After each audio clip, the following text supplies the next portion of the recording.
yace kuma duk yana neman lamana ne gurin shugaba. Yace kuma daga cikin abin da nake nema gurin manzon Allah, yace in zamo ina biya wa dukkanin auliya muradinsu duk abin da wani wali yake nema Allah ya bani in ya zo waje na ya samu. Kuma sai ka gani hakan yi Allah ya yi. Shehu yana gaya mana yana cewa tun da yake bai taba ganin mutum mai tsoron Allah irin Shehu Jibrima ba. Yace ban taba ganin mutum mai tsoron Allah irin Shehu Atiku ba. Yace na zauna da wayannan na cuɗan, yace babu son zuciya a tare da su, daɗin mun cikin tsoron Allah.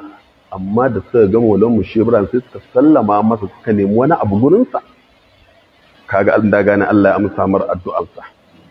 Wataran kuma yace shehunan na namu irin Shehu Hassan Kafin Gifi, Shehu Man Tijani, Shehu Kalansawi, Shehu Usman Kalansawi, yace in ka zauna da su ba abin da zaka gani in babin Allah ba, in ba tsoron Allah ba. Yace ban taba ganin son zuciya da ɗai a tare da su ba, ga kuma ilimi da Allah ya ba su. Amma sai ga su sun tafi kaula, sun tafi gurin Shehu suna neman madadi akan abin da suke. Kaga Allah ya amsa mu bukatar sa, wa qabilu kullul awliya muradahum kenan. Kaga duk bukatar sa Allah ya amsa masa kenan.